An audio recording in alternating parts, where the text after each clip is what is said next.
আল্লাহর নবী হাত ধইরা টান্নে উঠাইছে, হে ইহুদি তাড়াতাড়ি উঠো, আজকে দিনের বেলা যে কামটা করছো এই কাজের জন্য মহান আল্লাহ তোমার প্রতি খুশি হয়ে গেছে। মহান আল্লাহ তোমার প্রতি খুশি হয়ে গেছে। ইহুদি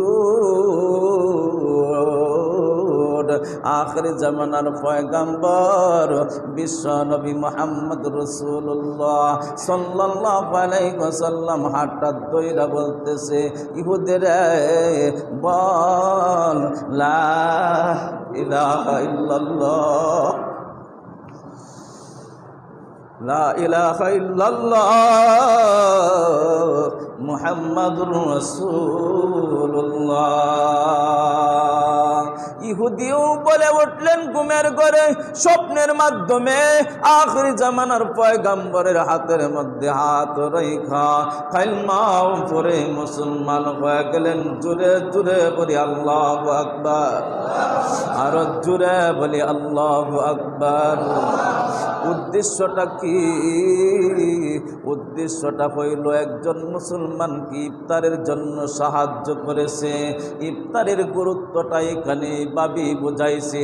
ইহুদি ইফতারের জন্য মুসলমানকে একটু সহযোগিতা করেছে। ইফতারের জন্য সহযোগিতা করার কারণে আল্লাহ তাআলা হেদায়েতের নূর তার অন্তরের মধ্যে ডালিয়া দিছি। আল্লাহ তাআলা তাকে জান্নাতুল ফেরদাউসের ওয়ারিসদার বানাইয়া দিছি। সুবহানাল্লাহ। রাত্রিবেলা সকালবেলা ঘুম থেকে জাগ্রত হইল, সকালবেলা ঘুম থেকে জাগ্রত হইল। আর যে ধনী ব্যক্তি ইফতারের টাকার জন্য গিয়েছিল ফকির, ওই ধনী ব্যক্তির কাছে মুসলমানের কাছে এই মুসলমানের বাচ্চা ঘুমের মধ্যে স্বপ্নে দেখতেছে কিয়ামত হাসরের মাঠ কায়েম হয়ে গেছে, হাসরের মাঠ কায়েম হয়ে গেছে। এই হাসরের মাঠের মধ্যে প্রত্যেকটা মানুষ ইয়া নাফসি ইয়া নাফসি বলে চিৎকার মারতেছে। হায় রে কানা মিকদারুহু 50 আলফ সানা, একটা দিন এই দিনটা হয়ে যাবে 50,000 বছরের সমান। আর ওই দিনের মধ্যে ওই ইহুদি দেখতেছে মানুষের মাথার আদাত উপরে সূর্য, মানুষ ইয়া নাফসি বলে চিৎকার মারতেছে আর চিল্লায়, আল্লাহ আমাকে বাঁচাও, আমাকে বাঁচাও, আমাকে বাঁচাও। ওই মুসলমানটা হাসরের ময়দানে চিল্লাইতেছে, আল্লাহ আমাকে বাঁচাও, আমাকে বাঁচাও। বাঁচানোর জন্য মুসলমান ধনী ব্যক্তি দেয়া হাসরের ময়দানে দৌড়তে যায়া একটা গেট পাইল। গেটের সামনে একজন দারোয়ান বসে আছে। দারোয়ানকে বলে, ভাই একটু গেটটা খুলিয়া দাও, আমি একটু ভিতরে ঢুকি। হাসরের ময়দানের যন্ত্রণা আর আমার সহ্য হইতেছে না, আমি আর সইতে পারতেছি না, তুমি একটু গেটটা খুলিয়া দাও। ওই দারোয়ান বলতেছে, না না, এই গেট তোমার জন্য খোলা যাবে না। বলি নাউজুবিল্লাহ। গতকালকে বিকাল বেলায় একজন গরিব মানুষ তোমার কাছে গিয়েছিল কিছু টাকার জন্য, ইফতার করবে, টাকা নাই, পয়সা নাই, ইফতারের ব্যবস্থা নাই। এই অসহায় মানুষটা তোমার কাছে ইফতারের জন্য গিয়েছিল, কিন্তু দিলা না। তুমি গতকালকে দুনিয়ার জমিনের মধ্যে এক ভাই আরেক ভাইয়ের একটু উপকার করতে পারলা না, আর আজকে এই দরজা তোমার জন্য বন্ধ, আমিও তোমার জন্য উপকার করতে পারবো না। হাসরের ময়দানে যাও, যাইয়া তুমি শাস্তি ভোগ করতে থাকো। রাত যখন শেষ হয়ে গেল, ঘুম ভাঙ্গিয়া গেল।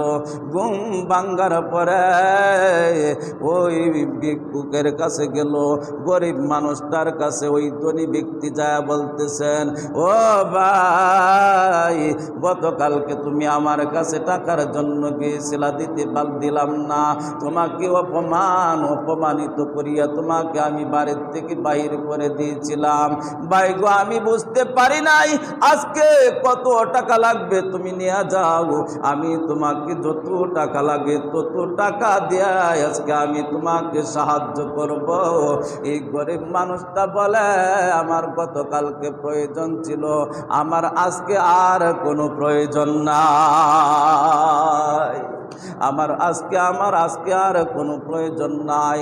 তখন এই ধনী ব্যক্তিটা যে কিভাবে তোমার প্রয়োজন মিটাইছ, কয় রাস্তার মধ্যে একজন ইহুদি, ওই ইহুদি আমাকে সাহায্য করেছে, এই ইহুদি আমাকে সাহায্য করেছে, এই জন্য তোমার টাকা দিয়ে আমার আর কোনো দরকার নাই। তখন ওই ধনী ব্যক্তিটা আবার ইহুদির বাড়িতে গেল, ইহুদির বাড়িতে যায় বলতেছেন, ভাই এই ঘটনা আমি তোমাকে একটু সাহায্য করতেছি, ও ভাই তুমি ওই গরিব মানুষটাকে একটু বলি দাও, একটু বলিয়া দাও, সে যেন আমার কাছ থেকে টাকা নেয়, আমি যত টাকার প্রয়োজন তত টাকাই আমি তাকে দিব। আর ইহুদি বলে, ভাই আমি আর ইহুদি নাই, গত রাত্রে বিশ্বনবী রাতের বেলা আমাকে কালমা পড়াইয়া মুসলমান বানায় দিছে। সুবহানাল্লাহ। ইফতারির ফজিলত আছে না নাই? একটু সহযোগিতা করছে, একটা ইহুদি সহযোগিতা করছে, এই সহযোগিতা করার কারণে আল্লাহ তাআলা হেদায়েতের নূর ডাইলা দিছে তার অন্তরে। এজন্য আমরা ইফতারের চেষ্টা করব, মানুষকে ইফতার খাওয়ানোর চেষ্টা করব।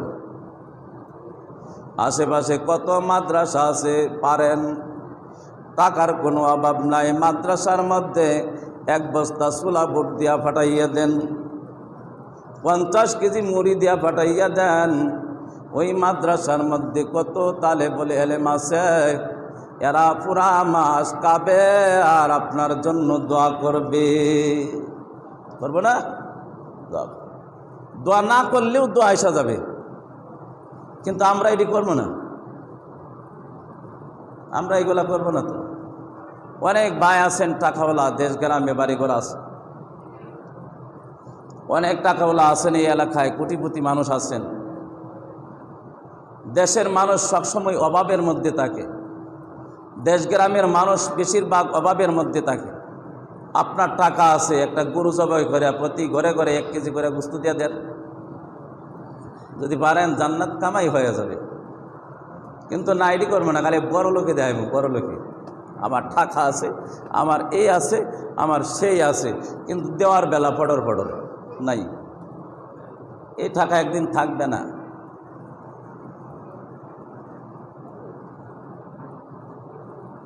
গত জুম্মায় জাকাত সম্পর্কে আলোচনা করেছিলাম। ইনশাল্লাহ সবাই জাকাত দেওয়ার চেষ্টা করবে।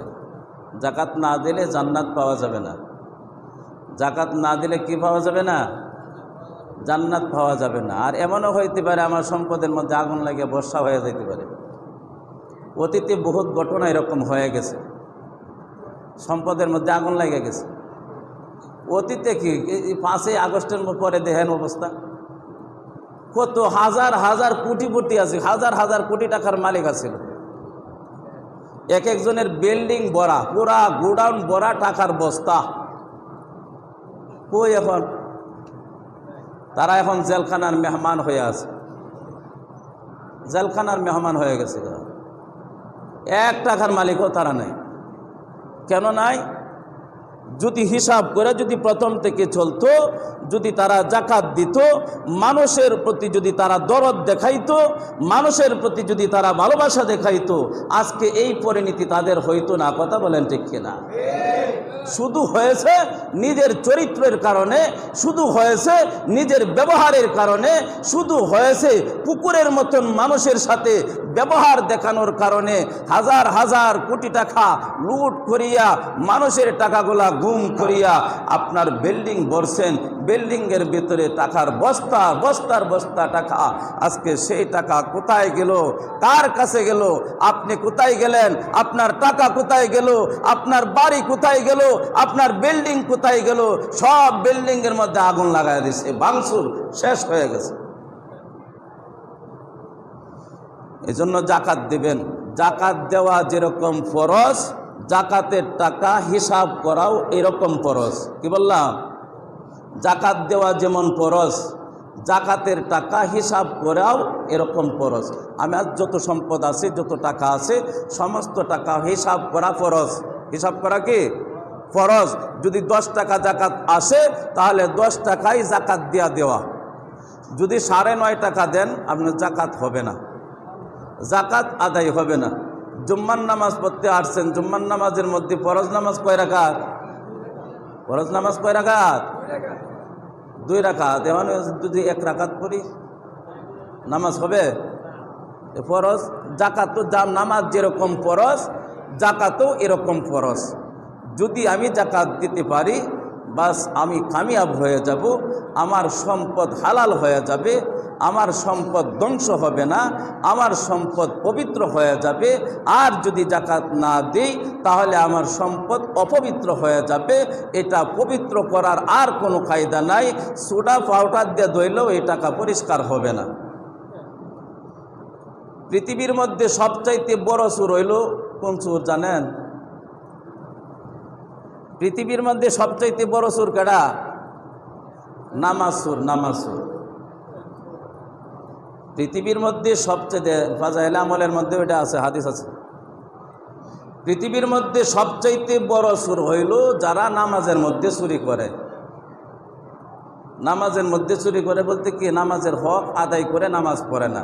দেখবেন যে টুপ করে যাইতেছে, টুপ করে উঠতেছে, টুপ করে যাইতেছে, টুপ করে উঠতেছে। যেখানে যে হক, এই হকগুলো আদায় করে না, একে আল্লাহর নবী বলেছেন পৃথিবীর মধ্যে সবচাইতে বড় চোর হইল নামাজ চোরা। আর দ্বিতীয় হইল পৃথিবীর মধ্যে সবচাইতে বড় সন্ত্রাস হইল যারা জাকাত দেয় না। কারা? এই পৃথিবীর মধ্যে সবচাইতে বড় সন্ত্রাস, এরা কুখ্যাত সন্ত্রাস যারা জাকাত দেয় না। কেন সন্ত্রাস? গরিবের মাল এরা কারিয়ে খায়। জাকাতের টাকা পাওনা কে? গরিব। জাকাতের টাকা পাওনা হইল গরিব। দরকার ছিল গরিবের ঘরে ঘরে যায় আমার এই টাকাটা পৌঁছাই দেওয়া। এটাই হাদিস। দরকার ছিল গরিবের ঘরে ঘরে যায় আমার এই টাকাটা পৌঁছাই দেওয়া, কিন্তু আমি পৌঁছায় দিব দূরের কথা, 1 টাকাও দেই নাই। না দেয়া এই গরিবের মালগুলো আমি লুণ্ঠন করে খাইতেছি। এই জন্য বলা হয়েছে পৃথিবীর মধ্যে সবচাইতে বড় সন্ত্রাস হইল ওই ব্যক্তি যে ব্যক্তি জাকাত দেয় না গনে গনে। আমাদের সকলকে জাকাত দেওয়ার তৌফিক দান করুক, আমরা সকলেই বলি আমিন। 3য় দশক চলতেছে, আজকে থেকে এতেকাফ শুরু হয়ে যাবে। আজকে থেকে কি হবে? এতেকাফ। রমজান মাসে সবচাইতে দামি দিন হইল শেষ 10 দিন। শেষ 10 দিন, কারণ এই শেষ 10 দিনের মধ্যে এমন একটা রাত্র আছে, লাইলাতুল কদরে খায়রুম মিন আলফি শাহর। লাইলাতুল কদরে খায়রুম মিন আলফি শাহরি। আমি এই 10 রাত্রের মধ্যে এমন একটা রাত্র আমি আল্লাহ তাআলা দিয়েছি, যে রাত্রকে বলা হয় লাইলাতুল কদরের রাত। এই লাইলাতুল কদর যেই ব্যক্তি পেয়ে গেল সেই ব্যক্তি কামিয়াব হয়ে গেল। হুজুর আল্লাহ তাআলা বলেছেন, এটা কোনো হাদিসের কথা না। লাইলাতুল কদরের কথাটা আল্লাহ তাআলা আল্লাহর নবী বলে নাই। নবী যদি হাদিসের মধ্যে লাইলাতুল কদরের কথাটা বলতেন তাহলে এখন বহু ধরনের আলেম ওলামা বাইর হইছে। কেউ কইল এটা জাল হাদিস, কেউ কইল এটা আল হাদিস, কেউ কইল এটা বানোয়াটি হাদিস, কেউ কইল এটা বাতিল হাদিস। আল্লাহ আগের থেকে ভালো জানেন। আল্লাহ বেশি জানেন না কম জানেন? আল্লাহ ভালো জানেন, বেশি জানেন আগের থেকে। আল্লাহ তাআলা বলতেছেন, আমি নিজে এটা ঘোষণা দেয়া দিলাম, লাইলাতুল কদরে খায়রুম মিন আলফি শাহর। এটা আমি আল্লাহ তাআলা নিজে ঘোষণা দিলাম। 1 রাত্র ইবাদত করবা 83 বছর 4 মাসের চাইতেও বেশি নেকি অর্জন করিয়া নিবা। সুবহানাল্লাহ। 1 রাত্র ইবাদত করবা 83 বছর 4 মাসের চাইতেও বেশি নেকি তোমাকে আমি আল্লাহ তাআলা দান করিয়া দিব। সুবহানাল্লাহ। আখির জামানার পয়গম্বর হুজুর আকরাম সাল্লাল্লাহু আলাইহি ওয়াসাল্লাম জিবরাইল আলাইহিস সালাতু ওয়াস সালামকে জিজ্ঞাসা করলেন যে, ভাই জিবরাইল, 83 বছর 4 মাস, এর চাইতে বেশি। কত বেশি এটা কি তুমি জানো? জিবরাইল আলাইহিস সালাতু ওয়াস সালাম বললেন, নবী গো 83 বছরের 4 মাসের চাইতে যে বেশি, এটা যে কত বেশি এটা আমি জিবরাইলও জানি না, এটা একমাত্র কে জানেন? কে জানে? একমাত্র আল্লাহ তাআলা জানেন। 83 বছর 4 মাসের চাইতে যে কত বেশি এটা আল্লাহ তাআলা ছাড়া কেউ জানেন নাই। এই রাত্রটা 3য় দশকের মধ্যে আছে, লাইলাতুল কদরের রাত্র 3য় দশকের মধ্যে আছে। এই জন্য বলা হয় এতেকাফ। এই জন্য কি বলা হয়? এতেকাফ করো। এই জন্য এতেকাফ করো। এই এতেকাফ করলে তুমি এই 3য় দশকের মধ্যে রাত্রটা তুমি পাইই যাইবা। যারা এতেকাফ করবে তাদেরকে আল্লাহ তাআলা অবশ্যই এই রাত্রটা দেয়া দিবেন। কারণ এই রাত্রটা 5 রাতের মধ্যে কোনো এক রাত্র। 21 রাত, 21 তারিখ, 23 তারিখ, 25 তারিখ, 27 তারিখ, 29 তারিখ। আমরা শুধু 27 নিয়ে বসে থাকি না। এই 5 রাত যখন কোনো বান্দা তালাশ করবে অবশ্যই সে লাইলাতুল কদরের রাত্র পেয়ে যাবে। তা আমাদের সকলকে এতেকাফ করার তৌফিক দান করুক। আমরা সকলেই বলি আমিন। আমরা এতেকাফের জন্য বেশি আগ্রহ থাকি না, কিন্তু এতেকাফের যে এত লাভ, কত যে লাভ, এটা আল্লাহ তাআলা ভালো জানেন। দুনিয়ার পৃথিবীর কোনো মানুষ এই লাভের কথা বইলা শেষ করতে পারবে না। এই জন্য বলা হয়েছে এত লাভ এটার মধ্যে, লাইলাতুল কদরে খায়রুম মিন আলফি শাহর, যে আল্লাহ তাআলা 83 বছর 4 মাসের চাইতেও বেশি নাকি তোমার আমল নামায় আল্লাহ তাআলা দান করে দেবেন। তা আমরা আমাদের মসজিদের মধ্যে 2 জন মুরব্বী আছে এতেকাফের জন্য। যদি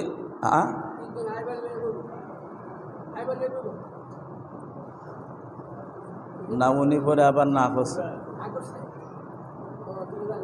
ওনার একটু ঝামেলা আছে।